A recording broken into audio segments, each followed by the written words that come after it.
All right. So, welcome to our episode of Unplugged, I guess, is what we're going to go with for the name. I really like that name. So, hi, Furball. Hi, Tim. How you doing, man? I'm okay. How the devil are you? I'm doing fabulous. Just got done streaming, so, how I can't be much better than that, right? Yeah, let's go with that, Tim. Yeah, So, did you hear about the Fable cancellation? They're canceling Fable Legends. I was very surprised to Yeah, hear it. yeah, and they're probably going to close Lionhead too. It's I don't know how I feel about that because I mean, Lionhead. They haven't put out a good game in a long time. It, I want to like their stuff.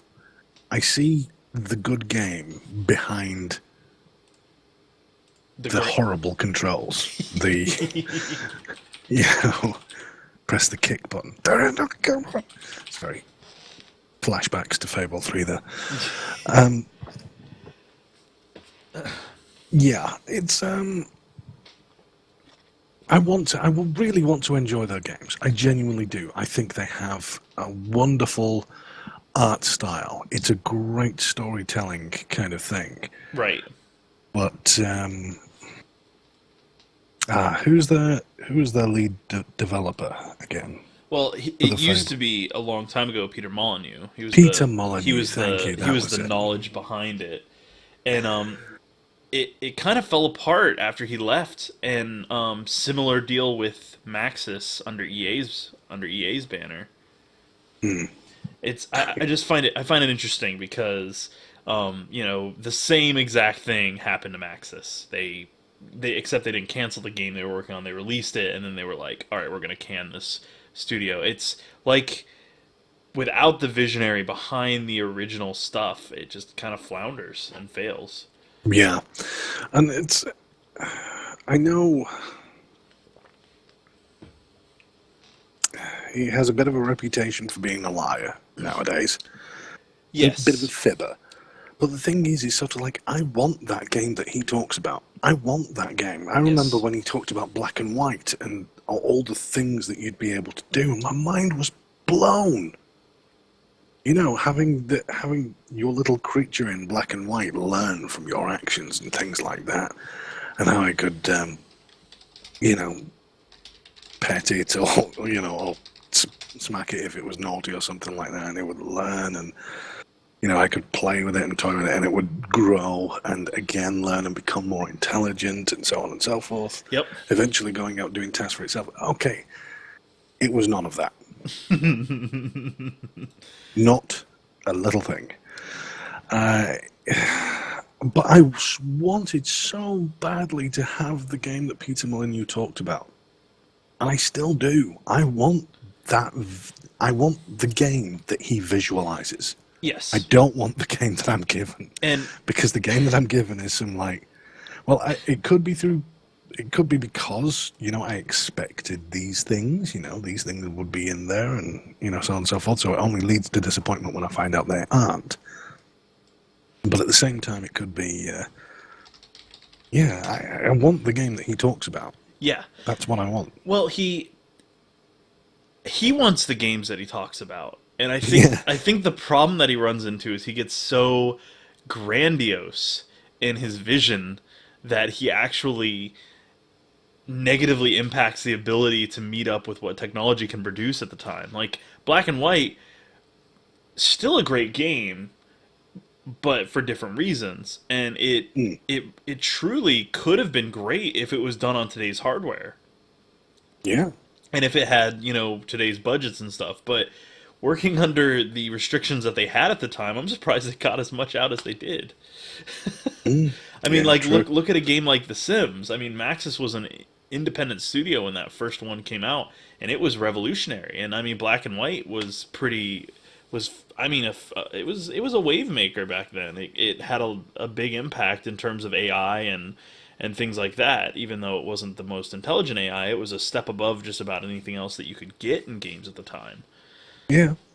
I love that anecdotal story of how Peter was away at a press conference and it was for Fable, and he's talking about, oh, we're going to have trees that grow in real time and things like that. And he got in so much shit from the rest of the team when he got back. What the hell are you talking about, Peter? We are not going to have this in the fucking game. It's true, and it's one of those things that I think he just gets his mouth and his mind get ahead of where reality stands. Mm, And I think that it's things that he's envisioned and it's his ultimate game, but in reality you can't really deliver any of that. So yeah. unfortunately he's got a bit of logorrhea, as it were, which, Mm, if you've not heard that term, it's diarrhea of the mouth. You just yeah, can't stop verbal talking. diarrhea. It's like, you've got that one friend who just won't shut up, Just stop it, elbow, elbow. It won't stop it. So, yeah, I mean, as much as I love Lionhead's games, I mean, they've come out with some good ones. I mean, I absolutely adore the Fable series, with all their faults. I think that's a great series. As clunky as they get in controls, as visually weird as they get, like in the original Fable, I mean, it was a weird looking game. Giant heads on small bodies and stuff like that. It was just strange in some The ways. aesthetic did take some getting used to. Yes. Yeah. However, I mean, I loved Fable 1, 2, and 3. I played the crap out of all three of them. And Black and White was a great series. They did Didn't they do Populous? They did Yeah. Dungeon Keeper, I think. That was by Bullfrog and. Bullfrog games. Oh, yeah, but And that was still Peter Molyneux. yeah, and that's one of the things that bothers me. Because Bullfrog is another one of these. In fact, one of the, Bullfrog and Psygnosis, those very, very early days, they were the taster of things to come. Hmm. They get bought out by a big company. They get told to, well, perhaps in the case of Psygnosis and Bullfrog, just make trash games, not work on their own stuff anymore. No, you're going to be working on this stuff now. So, Yep. like it or leave, kind of thing. All their IP disappears into the void, so to speak. Yep. All those wonderful. I mean, when is the next time we'll see another theme hospital? Dungeon Keeper, Theme Hospital, I've Theme done Park. Dungeon Keeper. Yeah. I mean, there are a couple of. Populous. I mean, they did Populous. Populous was Yeah. really revolutionary for its time. I mean, that was pushing the boundaries that even Will Wright and Maxis were afraid to push in some ways. I Yeah. mean, that was back in '89. I mean, it's craziness. I mean, to look at that, and I think I remember playing that on the Mega Drive. yeah, it came out originally on the Amiga, I believe. What is it? I think I just saw that. Where's the Amiga? Yeah, originally for the Amiga in '89. So just it's like they go way back, and I mean the pedigree of Peter Molyneux and Will Wright, and I mean Will Wright never really got ahead of himself in what he could deliver versus what he did deliver. Yeah. But I mean Will Wright and Peter Molyneux, I grew up on their games, and I was always addicted to their games, and they were the visionaries of gaming, in my opinion. Yeah, In I terms can of like definitely agree with that. simulation Yeah. gaming, they are not to be topped, in my opinion. I mean, there are some really good simulations out there. I mean, look at Colossal Order with City Skylines. An amazing They game. knocked that out the park, yeah. Yeah, and I mean that came out of left field. Nobody was really expecting it. And That was the thing. It was famous because it was everything that SimCity SimCity should have was, been. yeah, and it was so weird because it was like they SimCity came out, and then City Skylines came out like what, like really shortly after, like in Yeah. no time flat. Like, hold on, I want to look at this up, but it just like the dates that it came out. It was March 10th of last year, and then and okay, so SimCity was 2 years before the new SimCity.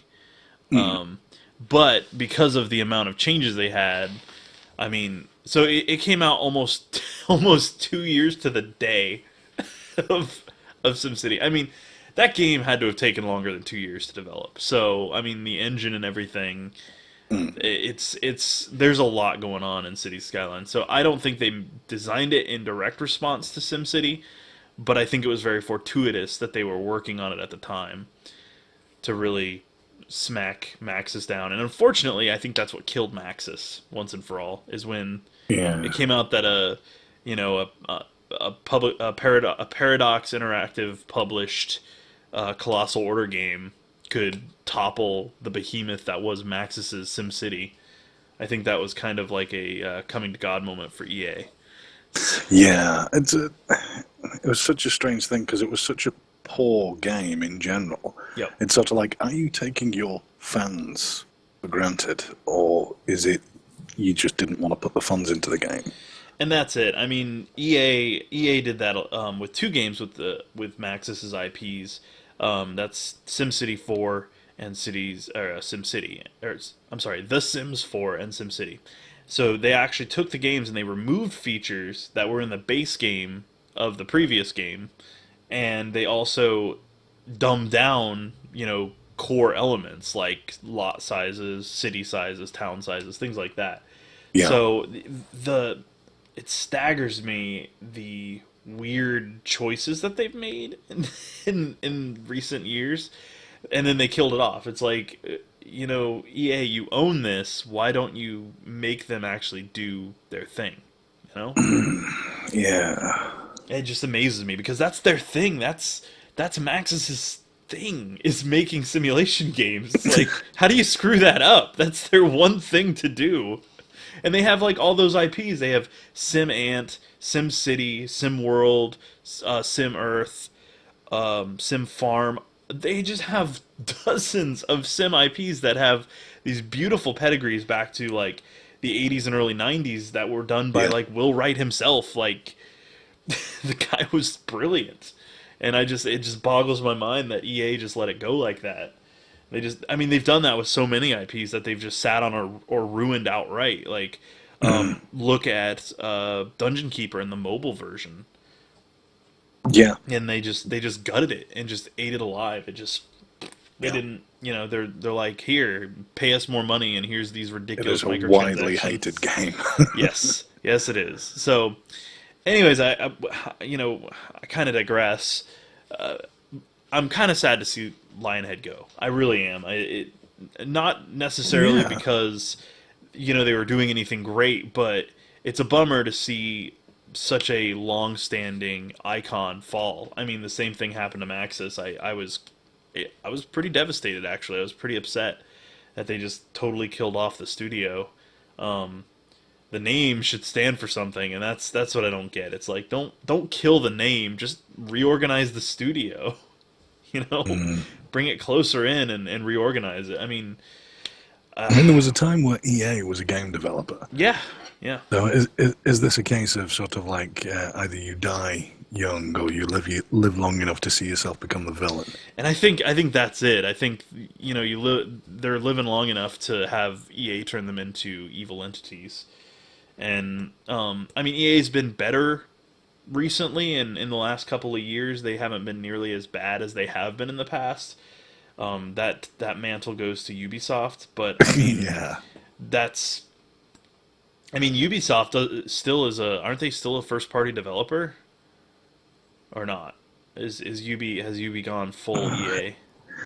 It kind of depends on how you look at it. I don't know the hard facts, but I mean, it does have like splinter divisions, doesn't it? There's Ubi, the company, yes, but there's places like Ubisoft Montreal, which is the developer or that's a developing house. Yeah, it's a studio up in Montreal. So yeah, I mean,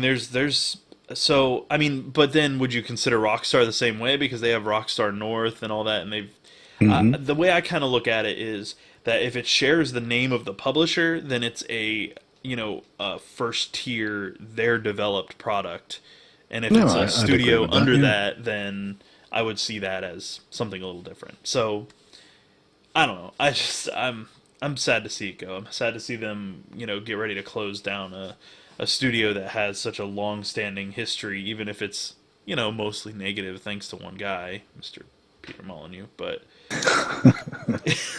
well, again, it's They have some lovely IPs, and what happens to that? They'll never see the light of day again, That's you right. know, Those and no IPs are one would dead. even do a kind of like game for fear of getting the pantsuit off them Right. by some megacorp like EA. Yep. And it's a real bummer because Fable had a lot of potential to go a lot of different places because the world of Albion was an interesting one and it was really well built and it had a lot of interesting lore Mm. and to see them and you know Set in England, I know which is lovely. yes and I know some folks who would say oh well that doesn't mean the IP's dead but how often have we seen them shelve IPs entirely when they bring a new studio in and then have a flop game and then close the studio. I mean it never comes back out.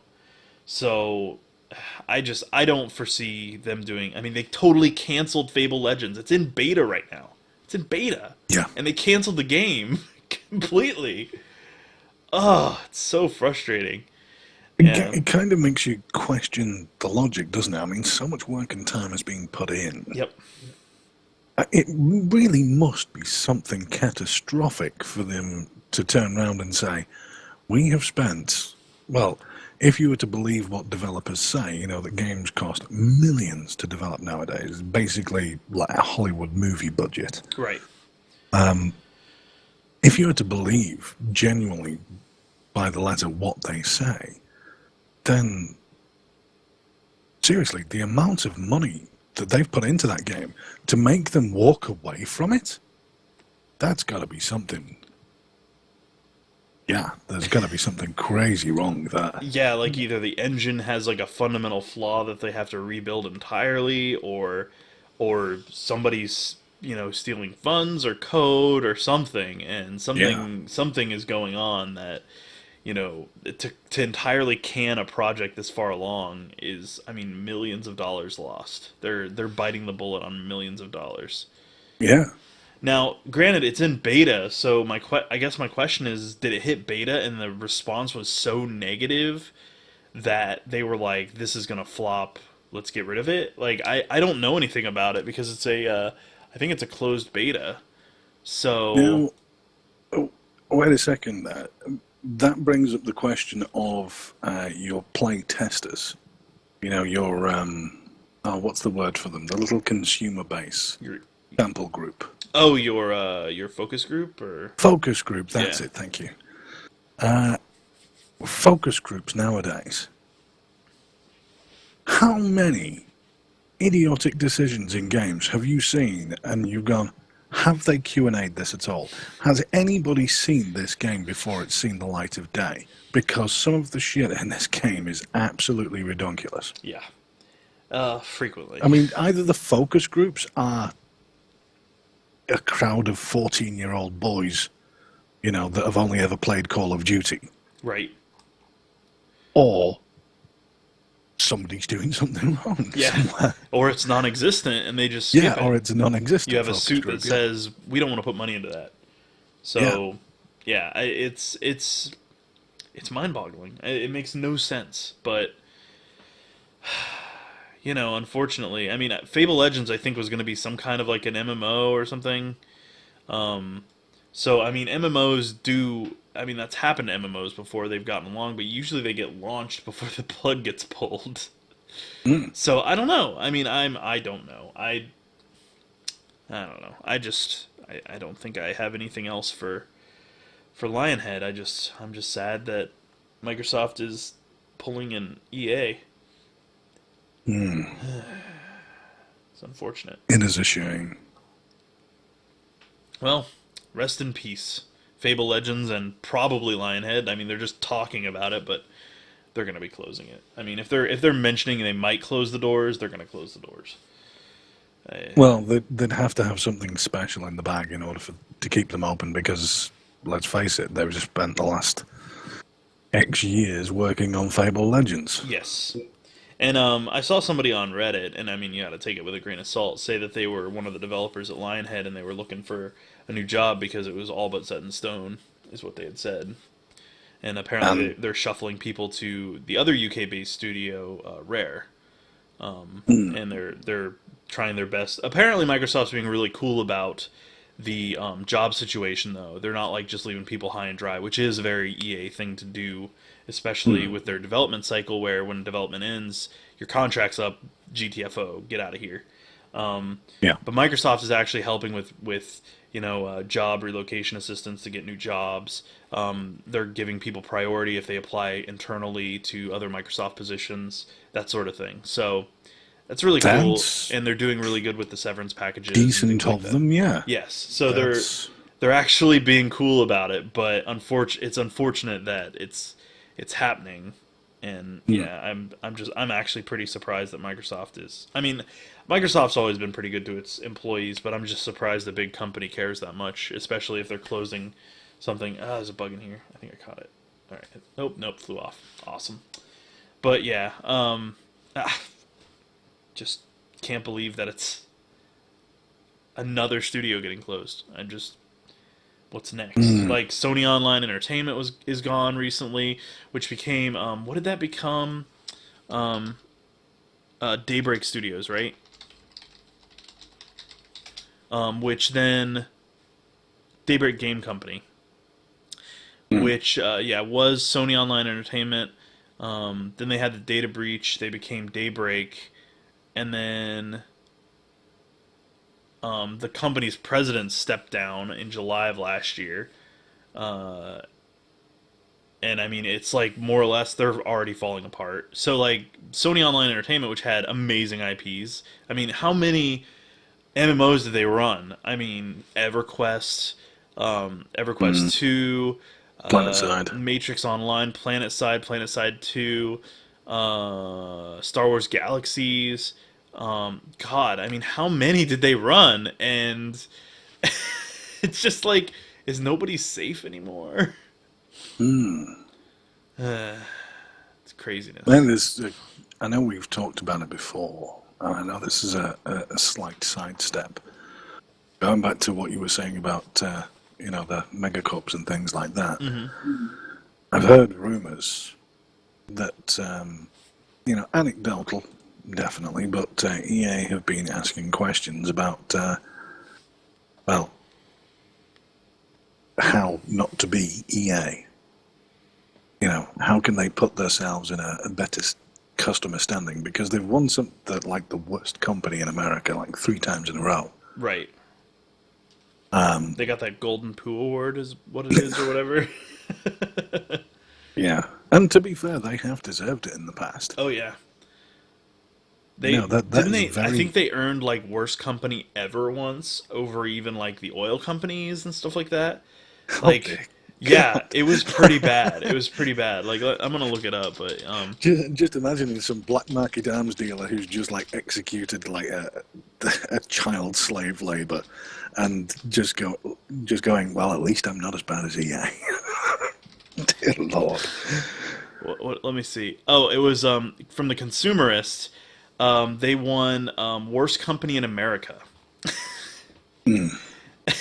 And that's by vote. I mean, so take that as you will. It's just by people voting, but a lot of people gave them a lot of negatives, and they beat Bank of America, which is one of the scummiest corporations. They beat Walmart, Comcast.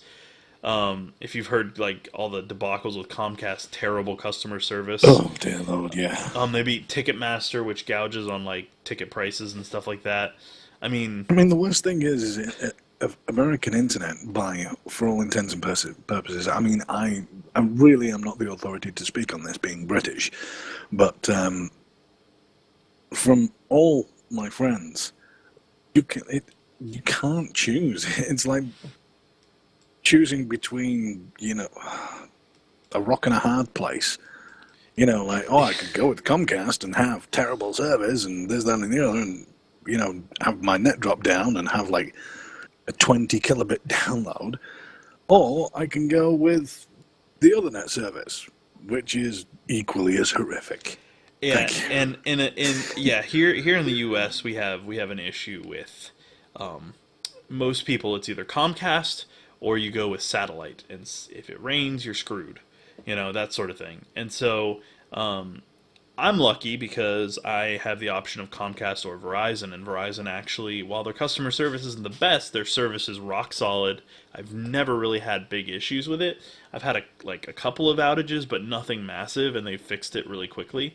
So, you know, it truly is for most of America. It's crap in one hand and like more crap in the other. I mean, you just can't win. It's a Yeah. terrible choice, and it's unfortunate because the infrastructure here in the U.S. is so bad compared to a lot of other developed countries, and Well, we it's had a similar problem in the UK, believe it or not. Okay, story time. Are we sitting comfortably? yes. Then I'll begin. Let's we'll wrap up with this story because we're Well, going for 30 minutes, right? So okay. yeah. Well, holy cow! I have at least another 4 topics to talk about. I know. But the beauty of it is we can save those for another one of these. So we're not, Yeah. we're not pressed by limits of how many of these we can do. We'll do it whenever we want, right? Yeah, true. So yeah, there was a company in the UK called British Telecom. They were the only telephone company. They were, heavily subsidised by the government. It was effectively almost a government, public company. But the thing is because there were no other telecommunication services out there, they owned everything. Right. And as a result,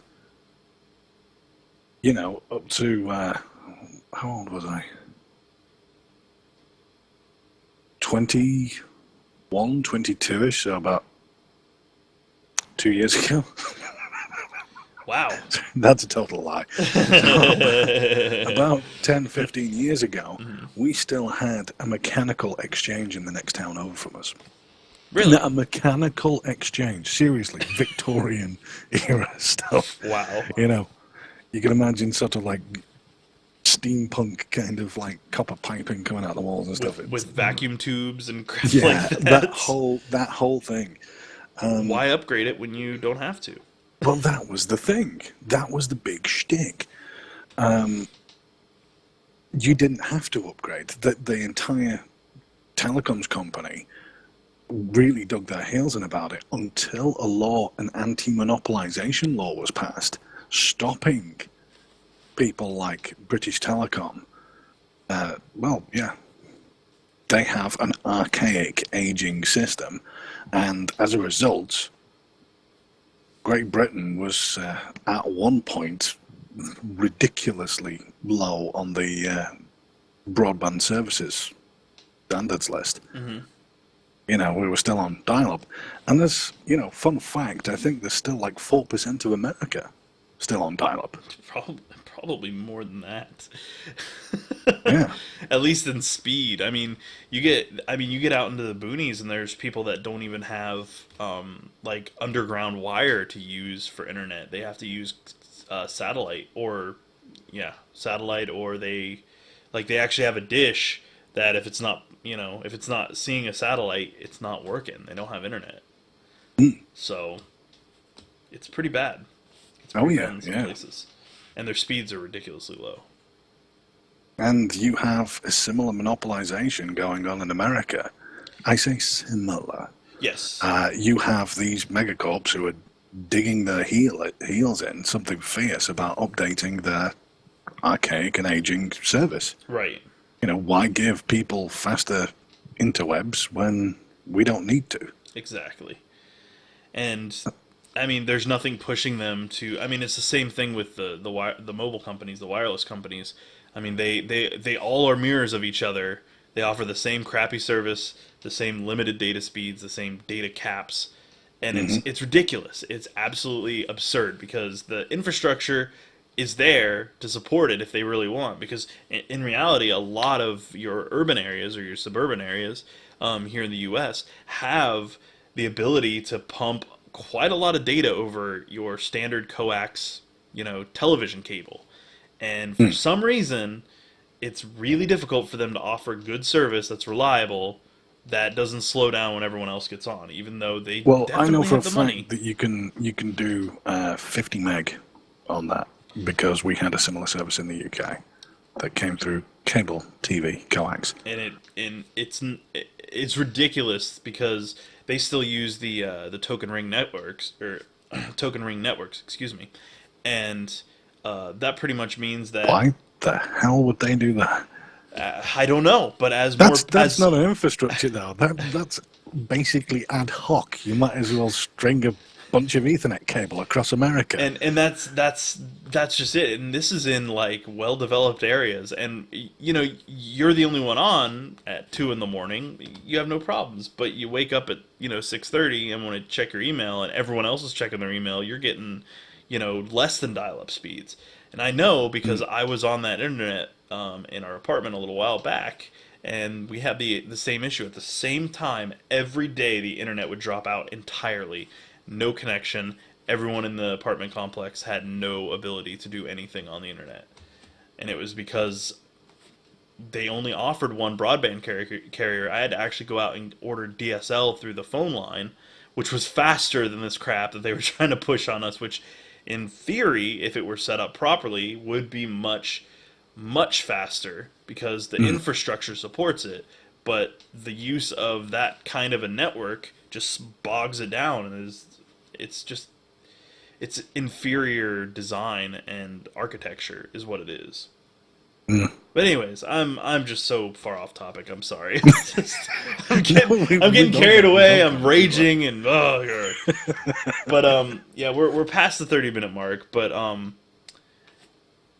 I guess yeah, this was the first of Unplugged. So after streaming every once in a while, Furball and I will get together, and maybe we'll have other friends join us or whatever, and we'll talk for maybe a half hour, maybe less, depending on how good our topic is. And it looks like I guess we'll only do one topic per, because Well, surprisingly we went pretty long on that. I was in actually amongst the reminiscing and sort of like digressions between other software companies, that we remember, and the developers, that worked for them and all but that that's the kind of liquid stuff. gold for a ball. That's the liquid gold.